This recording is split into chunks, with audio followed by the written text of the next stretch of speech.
கண்ணியத்துக்குரிய என் அன்பு சகோதர சகோதரிகளே, இன்னும் சில தினங்களில் ரமதான் நம்மை விட்டு பிரிய இருக்கின்றது. அருள்கள் நிறைந்த மாதம், நரக விடுதலையை ஒவ்வொரு இரவும் தரும் மாதம், சொர்க்கத்தின் கதவுகள் திறக்கப்பட்டு நரகத்தின் கதவுகள் அடைக்கப்பட்டிருக்கும் மாதம், பாவ மன்னிப்பை தன்னகத்தே உரித்தான மாதம், 1000 மாதங்களை விட சிறந்த ஒரு இரவை சுமந்த இந்த ரமதான் நம்மை விட்டு இன்னும் சில தினங்களில் கடக்க இருக்கின்றது. இது என்னுடைய மாதம், இதற்கு நான் விரும்பிய முறையில் கூலியை தருவேன் என்று கூறிய அல்லாஹ் அதற்குரிய கூலியை அவன் விரும்பிய முறையில் தர இன்னும் சில தினங்களே இருக்கின்றது. இந்த நேரத்தில் என்னிடத்திலும் உங்களிடத்திலும் சில கேள்விகளை கேட்க என் மனம் நாடுகிறது.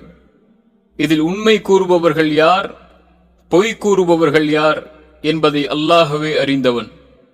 இதோ அந்த கேள்விகள். முதல் கேள்வி, ரமதான் நம்மை விட்டு பிரியும் இந்த நேரம் நம் உள்ளம் அந்த பிரிவின் கவலையால் நிரம்பி இருக்கின்றதா? இரண்டாவது கேள்வி, இந்த ரமதான் எந்த மாற்றத்தை நம்மிடம் ஏற்படுத்த அல்லாஹ்வால் கொடுக்கப்பட்டதோ அந்த மாற்றத்தை ஏற்படுத்தி விட்டுதான் இந்த ரமதான் நம்மை விட்டு பிரிந்து செல்கிறதா? அல்லது மாற்றமில்லாத ஒரு வாழ்க்கை நம்மிடத்திலே தொடர்ந்திருக்கும் நிலையில் ரமதான் நம்மை விட்டு கடந்து செல்கின்றதா? மூன்றாவது கேள்வி, அல்லாஹ்வின் தூதர் ஸல்லல்லாஹு அலைஹி வஸல்லம் கூறினார்கள், யாரை ரமதான் வந்தடைந்தும் அவர்களின் பாவங்கள் அல்லாஹ்விடத்தில் மன்னிக்கப்படாமல் ரமதான் அவர்களை விட்டு கடந்து செல்கிறதோ அவர்கள் நாசமாகட்டும் என்று அல்லாஹ்வின் தூதர் சொன்னார்கள். நம் பாவங்கள் அல்லாஹ்விடத்தில் மன்னிக்கப்பட்டு விட்டதா? மன்னிக்கப்பட வேண்டுமென்றால் நாம் செய்த பாவங்களை நினைத்து மனம் வருந்தி இனிமேல் இதனை செய்யக்கூடாது என்ற உறுதியை ஏற்று அல்லாஹ்விடத்தில் மன்றாடி இருக்க வேண்டுமே. செய்து முடித்து விட்டோமா? இந்த கேள்விகள் நீங்கள் நிராசை அடைய வேண்டும் என்பதற்காக இவற்றை கேட்கவில்லை. ஒன்றை நினைவுபடுத்துவதற்காகத்தான் இந்த கேள்விகளை எனக்கும் உங்களுக்கும் முன்வைக்கின்றேன். இந்த மார்க்கத்தில் எந்த ஒரு செயலின் கூலியும் அதன் இறுதியை கொண்டுதான் தீர்ப்பளிக்கப்படுகிறது. ரசூலுல்லாஹி ஸல்லல்லாஹு அலைஹி வஸல்லம் சொன்னார்கள், ஒவ்வொரு செயலும் அதன் முடிவை கொண்டுதான் என்று. அல்லாஹ்வின் தூதர் ஸல்லல்லாஹு அலைஹி வஸல்லம் மேலும் சொன்னார்கள், உங்களில் ஒருவர் சொர்க்கவாதிகளுடைய அமல்களை செய்து கொண்டே இருப்பார். இறுதியில் சொர்க்கத்திற்கும் அவருக்கும் இடையில் ஒரு முழம்தான் இடைவெளி இருக்கும். அதற்குள் அவருடைய விதி முந்திக் கொள்ளும். அவர் நரகவாதிகளின் செயலை செய்வார், அதன் காரணமாக நரகம் புகுவார் என்று. மேலும் சொன்னார்கள், ஒரு மனிதன் நரகவாதிகளின் செயலை செய்து கொண்டே இருப்பான். இறுதியில் நரகத்திற்கும் அவருக்கும் இடையில் ஒரு முழம்தான் இடைவெளி இருக்கும். அதற்குள் அவருடைய விதி முந்திக் கொள்ளும். அதன் காரணமாக சொர்க்கவாதிகளின் அமலை செய்வார், சொர்க்கம் புகுவார் என்று அல்லாஹ்வுடைய தூதர் ஸல்லல்லாஹு அலைஹி வஸல்லம் சொன்னார்கள். ஆதலால் கடந்த ரமதானின் நாட்கள் எப்படி நம்மை விட்டு கழிந்திருந்தாலும் அதனை அல்லாஹ்விடத்திலே ஒப்படைத்து விட்டு மீதி இருக்கும் இந்த அருள் பொருந்திய ரமதானின் நேரங்களையும் நாட்களையும் முறைப்படி கழிக்க முடிவு செய்வோம். இதன் முடிவை அழகாக்குவோம். நாம் எடுக்கும் இந்த முயற்சி ரமதானில் நாம் செய்த பாவங்களுக்கு மன்னிப்பாகவும் முழு நன்மைகளை பெற்றுத்தரும் செயலாகவும் அமையும் இன்ஷா அல்லாஹ். கண்ணியத்துக்குரிய அன்பு சகோதர சகோதரிகளே, ரமதான் முடிவதற்குள் சில அடிப்படைகளை மனதில் பதிய வைப்போம். முதல் அடிப்படை, இன்னும் ரமதான் நம்மை விட்டு கடக்கவில்லை.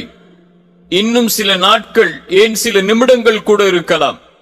ஆனால் இருக்கும் நேரங்களும் நாட்களும் பொக்கிஷமானவை. இந்த மாதத்தின் ஒவ்வொரு நொடியும் மற்ற மாதங்கள் முழுவதும் தேடினாலும் பெற முடியாது. இப்பொழுது கூட இந்த மாதத்தின் நன்மைகளை அடையலாம். இந்த கடைசி இரவு கூட, ரமதானுடைய கடைசி இரவு கூட நமக்கு நரக விடுதலையை தரக்கூடிய இரவாக அமையலாம். நம்பிக்கையை இழந்து விடாதீர்கள். இறைவன் அதன் கூலியை கொடுத்து முடிப்பதற்கு முன்னால் அவனை நோக்கி திரும்பி விடுங்கள். கடலளவு பாவங்களின் சுமைகளை நீங்கள் வைத்திருந்தாலும் உங்களை அல்லாஹ் மன்னிப்பான் என்ற நம்பிக்கையில் உங்களை அவனிடத்திலே இப்பொழுதே ஒப்படைத்து விடுங்கள். அல்லாஹ்வின் மீது ஆணையாக, இந்த ரமதானை அல்லாஹ் நமக்கு கொடுத்ததே நம் மீது அருள் செய்து நம்முடைய பாவங்களை இறைவன் மன்னிக்க வேண்டும் என்பதற்காகத்தான். அல்லாஹ் இதனை நமக்கு கொடுத்ததற்கு அல்லாஹுவை நாம் புகழ்ந்து அவனிடத்திலே மன்னிப்பை பெறுவோம். அல்லாஹ் ரப்புல் ஆலமீன் கூறுகின்றான், வரம்பு மீறி பாவம் செய்த என் அடியார்களே, அல்லாஹ்வின் அருளை பற்றி ஒருபோதும் நீங்கள் நம்பிக்கை இழந்து விட வேண்டாம். நீங்கள் பாவத்தில் இருந்து விலகி மனம் வருந்தி மன்னிப்பை கோரினால் உங்கள் எல்லா பாவங்களையும் அல்லாஹ் மன்னித்து விடுவான். ஏனென்றால் அவன்தான் மிக்க மன்னிப்பவன், கிருபையுடையவன். அல்லாஹ்வின் இந்த அழைப்பை கவனியுங்கள். அல்லாஹ் என் அடியார்களாகிய நோன்பாளிகளே என்று அழைக்கவில்லை. அல்லாஹ் என் அடியார்களாகிய தொழுகையாளிகளே என்று அழைக்கவில்லை. அல்லாஹ் அழைப்பது வரம்பு மீறி பாவம் செய்த என் அடியார்களே என்றுதான். நீங்கள் என்ன பாவம் செய்திருந்தாலும் அல்லாஹ்வின் அருளை பற்றி ஒருபோதும் நம்பிக்கை இழந்து விடாதீர்கள் என்று அல்லாஹ் கூறுகிறான். மேலும் அல்லாஹ் கூறுகிறான், அல்லாஹ்வின் அருளை குறித்து நிராசை அடைந்து விடாதீர்கள். நிராகரிக்கும் மக்கள்தான் அவனுடைய அருளை குறித்து நிராசை அடைவார்கள் என்று அல்லாஹ் கூறுகிறான். ரசூலுல்லாஹி ஸல்லல்லாஹு அலைஹி வஸல்லம் சொன்னார்கள், அல்லாஹ் ஒவ்வொரு இரவும் முதல் வானத்திற்கு இறங்குகிறான். அவன் கூறுகிறான், நான் தான் அரசன்.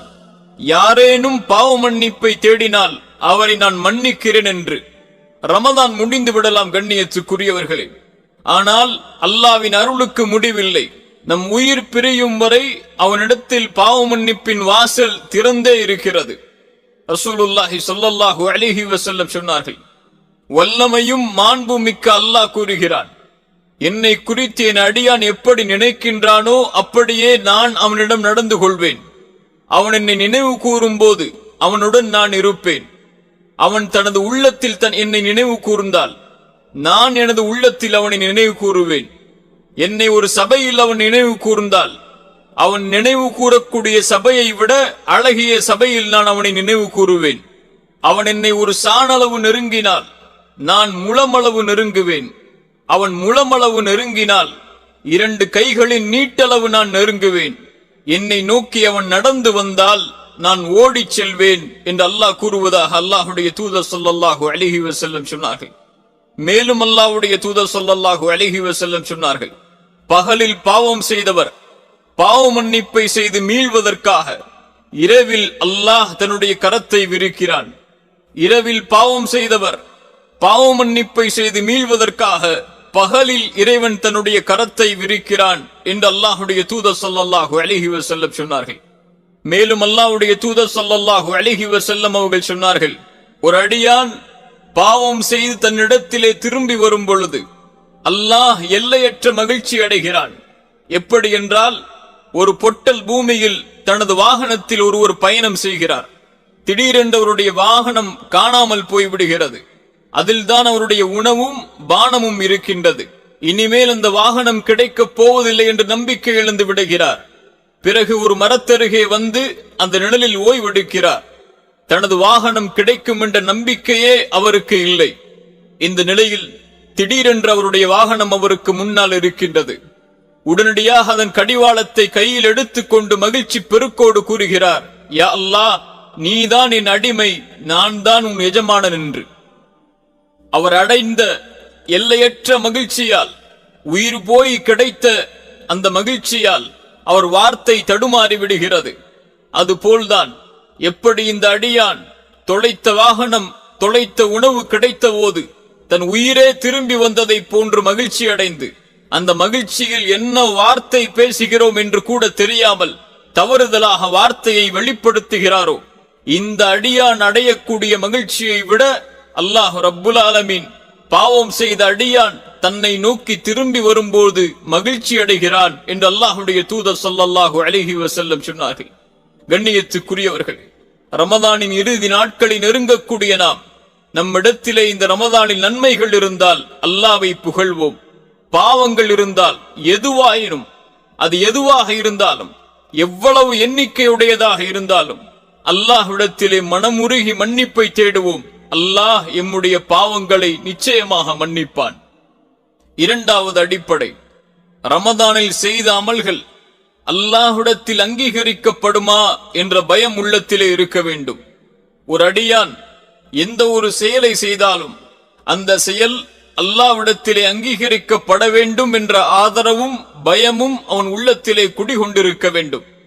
ஒரு முறை ஆயிஷா ரலியல்லாஹு அன்ஹா அவர்கள் அல்லாஹ்வின் தூதர் ஸல்லல்லாஹு அலைஹி வஸல்லம் இடத்திலே ஒரு குர்ஆனுடைய வசனம் சம்பந்தமாக கேட்கிறார்கள்.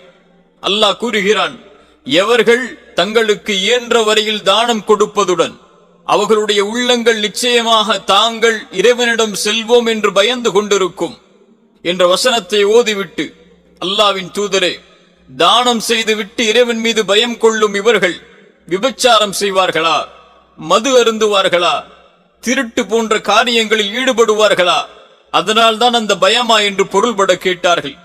அதற்கு அல்லாஹ்வின் தூதர் ஸல்லல்லாஹு அலைஹி வஸல்லம் சொன்னார்கள், அப்படி அல்ல சித்திக்கின் மகளே, அவர் தொழுவார், நோன்பை கடைபிடிப்பார், தானம் செய்வார், அதே நேரத்தில் இந்த செயல் அல்லாஹ்விடத்தில் ஏற்றுக்கொள்ளப்பட வேண்டும் என்று பயம் கொள்வார் என்று சொன்னார்கள். அறிஞர்களில் ஒருவர் கூறுகிறார், கொஞ்சம் கவனியுங்கள், கடுகளவு நான் செய்த அமல்களை அல்லாஹ் இப்போது அங்கீகரித்தான் என்ற செயலை நான் அறிந்தால் இப்போதே நான் மரணத்திற்கு ஆதரவு வைக்கிறேன் என்று அவர் கூறுகிறார். சுப்ஹானல்லாஹ். அல்லாஹ்விடத்தில் நம்முடைய செயல்கள் அங்கீகரிக்கப்பட்டிருக்கின்றதா? நாம் வைத்த நோன்புகள், நாம் ஓதிய குர்ஆன், நாம் நின்று வணங்கிய தராவீஹ், இது போன்ற வணக்க வழிபாடுகளை நாம் செய்து முடித்து விட்டோம். அல்லாஹ் அதை அங்கீகரித்தானா? அல்லாஹ் அதை அங்கீகரிக்கவில்லை என்றால் யாரிடத்திலே சென்று கூலியை பெற முடியும்? ஒரு நம்பிக்கை கொண்டவர் இந்த பயத்தோடு ரமதானை கடந்து செல்வார். மூன்றாவது அடிப்படை, நாம் செய்த அமல்களின் கூலிகள் கொடுக்கப்படுவதற்கு முன்னால் இந்த ரமதானில் எதை நோக்கமாக கொண்டு அமல் செய்தோம் என்பதை சீர்படுத்திக் கொள்வோம். இரண்டு மனிதர்கள் இந்த உலகத்திலே உண்டு. ஒரு வகை மனிதர்கள் நன்மைகளுக்காக மட்டும் அமல்களை செய்பவர்கள். அவர்கள் ரமதானில் தொழுதது, இரவு வணக்கத்தில் ஈடுபட்டது, குர்ஆனை ஓதியது எல்லாம் நன்மைகளுக்காக மட்டும்தான். அவர்கள் எதனை நோக்கமாக கொண்டு அமல் செய்தார்களோ அதன் கூலியை நிச்சயமாக அடைந்து கொள்வார்கள். அல்லாஹ்வின் தூதர் ஸல்லல்லாஹு அலைஹி வஸல்லம் கூறினார்கள், நிச்சயமாக ஒரு அடியான் மறுமையில் முதலில் தொழுகையை பற்றி தான் விசாரிக்கப்படுவான். அவன் தொழுகை நிறைவானதாக காணப்பட்டால் அவனது தொழுகை நிறைவானது என்று எழுதப்படும். அவனுடைய தொழுகையில் குறை இருந்தால் அல்லாஹ் மலக்குகளை நோக்கி, எனது அடியானுக்கு உபரியான வணக்கங்கள் இருக்கின்றதா என்று பாருங்கள் என்பான். அப்படி இருந்தால் கடமையான தொழுகையில் இருக்கக்கூடிய குறையை அதனை வைத்து நிறைவேற்றுங்கள் என்று சொல்லுவான். பின்னால் ஜக்காத்தை பாருங்கள், மற்ற வணக்கங்களையும் இது போன்றே கணக்கின் அடிப்படையில் நிறைவேற்றுங்கள் என்று அல்லாஹ் கூறுவான். இந்த மனிதர்கள் நன்மைகளுக்காக அமல் செய்வார்கள், அதன் நன்மையை அல்லாஹ்விடத்திலே அடைந்து கொள்வார்கள். இரண்டாவது வகை மனிதர்கள், இவர்கள் அமல் செய்வதின் பலனாக நன்மைகளை அல்லாஹ்விடம் எதிர்பார்ப்பார்கள். ஆனால் நன்மைகள் மட்டும் இவர்களின் நோக்கம் அல்ல. இவர்களின் நோக்கம் என்ன தெரியுமா? அல்லாஹ்வே. ஆம், அவர்களுக்கு அல்லாஹ்தான் நோக்கம். அல்லாஹ்வின் பொருத்தத்தை அடைய வேண்டும் இந்த செயலின் காரணமாக, அல்லாஹ் என்னை நேசிக்க வேண்டும் இந்த செயலின் காரணமாக என்பதுதான் அவர்களுடைய வாழ்வின் நோக்கமாக இருக்கும். இவர்களை பற்றிதான் அல்லாஹ்வின் தூதர் ஸல்லல்லாஹு அலைஹி வஸல்லம் அவர்கள் சொன்னார்கள், அல்லாஹ் கூறுவதாக, யார் என் நேசனை பகைக்கிறானோ அவனோடு நான் போரை தொடுக்கிறேன். நான் என் அடியான் மீது கடமையாக்கி இருக்கும் வணக்கத்தின் மூலமாகவே என் அடியான் எனக்கு நெருக்கமாகின்றான். அதுவே எனக்கு விருப்பத்திற்குரியதாக மாறுகிறது. எனது அடியான் உபரியான வணக்கங்கள் மூலம் என்னை நெருங்கிக் கொண்டே இருக்கிறான். அதன் பயனாக, அதன் பலனாக நான் அவனை நேசிக்கிறேன். நான் அவனை நேசிக்கும் போது அவன் செவியுறுகின்ற செவியாகவும், அவன் பார்க்கின்ற பார்வையாகவும், அவன் நடக்கின்ற காலாகவும் நான் மாறிவிடுகின்றேன். அவன் என்னிடம் கேட்டால் அவனுக்கு நான் கொடுக்கின்றேன். என்னிடம் பாதுகாப்பை தேடினால் அவனுக்கு நான் பாதுகாப்பை அளிக்கின்றேன். மேலும் அல்லாஹ்வுடைய தூதர் சொன்னார்கள், கொஞ்சம் கவனியுங்கள், அல்லாஹ் ஒருவர் மீது அன்பு கொண்டால் அவருக்கு அல்லாஹ் செய்யக்கூடிய கிருபையை பாருங்கள். அல்லாஹ் கூறுகிறான், எந்த ஒரு முஃமினுடைய உயிரை கைப்பற்றும் போது அடையும் தடுமாற்றம் போன்று நான் செய்கின்ற வேறு எந்த காரியத்திலும் நான் தடுமாற்றம் அடைவதில்லை. ஏனெனில் என் அடியான் மரணத்தை வெறுக்கிறான். நான் அவனுக்கு வேதனை அளிப்பதை, அந்த மரண நேரத்தில் அவன் அடையக்கூடிய வேதனையை நான் அவனுக்கு கொடுப்பதை வெறுக்கிறேன் என்று அல்லாஹ் கூறுவதாக அல்லாஹுடைய தூதர் ஸல்லல்லாஹு அலைஹி வஸல்லம் சொன்னார்கள். ஆம், இவர்களின் நோக்கம் அல்லாஹ். இவர்கள் ரமதானில் தொழுதது, ரமதானில் குர்ஆனை ஓதியது, ரமதானில் இரவு வணக்கத்தில் ஈடுபட்டது, ரமதானில் சதக்கா செய்தது, இவையெல்லாம் அல்லாஹுடைய இந்த அன்பிற்காகத்தான். அல்லாஹ் என்னை நேசிக்க வேண்டும், அல்லாஹ் என்னை விரும்ப வேண்டும் என்பதுதான் அவர்களின் நோக்கமாக இருக்கும். அதனை அவர்கள் அடைந்து கொள்வார்கள்.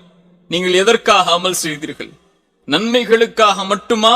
அல்லாஹ்வுடைய பொருத்தத்திற்காக, அல்லாஹ்வுடைய அன்பிற்காகவா? இறுதியாக ஒரு அடிப்படையை கூறுகிறேன், மனதில் பதிய வையுங்கள், அதை செயல்படுத்துங்கள். மனிதர்கள் செய்த பாவங்களை மன்னித்து விடுங்கள். நம்மிலே எத்துணை பேர் வெறுப்போடும் பகைமையோடும் குரோத உணர்வோடும் பழி தீர்க்க வேண்டும் என்ற எண்ணத்தோடும் இந்த உலகத்திலே சக மனிதர்களோடு வாழ்ந்து கொண்டிருக்கிறோம். மனிதர்கள் செய்த பாவங்களை மன்னிக்காமல் நம்முடைய பெருமை நம்மை தடுக்கிறது. ஆனால் நாம் அல்லாஹ்விடத்திலே பாவம் செய்தால் அல்லாஹ் அந்த பாவத்தை மன்னிக்க வேண்டும் என்ற விருப்பம் நம்முடைய எல்லோர்களுடைய உள்ளத்திலும் இருக்கிறது. சக மனிதர்கள் பாவம் செய்தால் நான் ஏன் அவனை மன்னிக்க வேண்டும் என்ற பெருமை நம்மிலே பலருக்கு இருக்கிறது. அல்லாஹுடைய தூதர் ஸல்லல்லாஹு அலைஹி வஸல்லம் அதன் காரணமாகத்தான் சொன்னார்கள், நீங்கள் மன்னியுங்கள், அல்லாஹ் ரப்புல் ஆலமீன் உங்களை மன்னித்து விடுவான் என்று. மேலும் சொன்னார்கள், பூமியில் உள்ளவர்களுக்கு இரக்கம் காட்டுங்கள், வானத்தில் உள்ள அல்லாஹ் உங்கள் மீது இரக்கம் காட்டுவான். மேலும் அல்லாஹ் கேட்கிறான், நான் உங்களுடைய பாவங்களை மன்னிக்க வேண்டும் என்று நீங்கள் விரும்புகிறீர்கள், ஆனால் பிற மனிதர்கள் செய்த பாவங்களை நீங்கள் மன்னிக்க மாட்டீர்களா என்று பொருள்பட அல்லாஹ் கேட்கிறான்.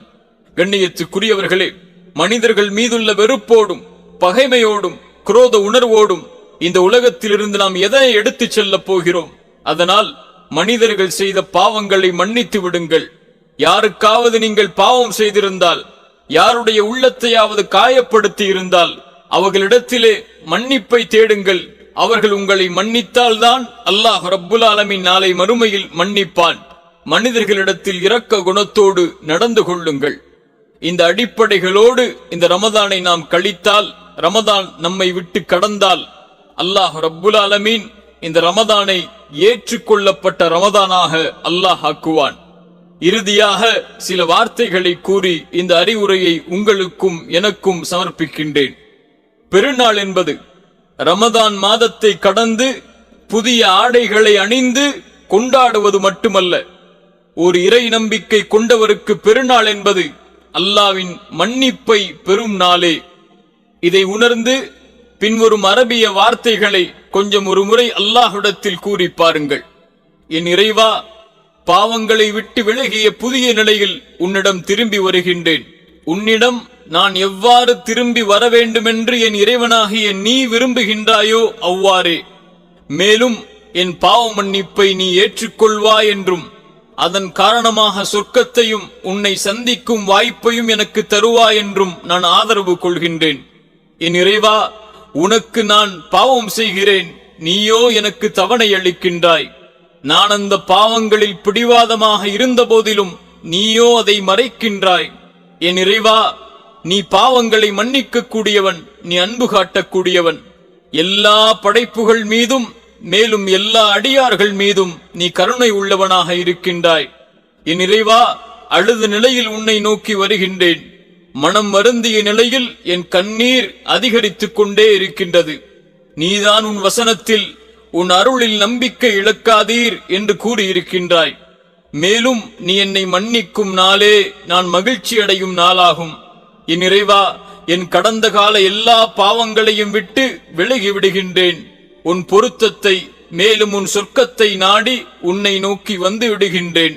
உன்னை நேசிக்கின்றேன் என் இறைவா, இதுதான் எனது ஆதரவே.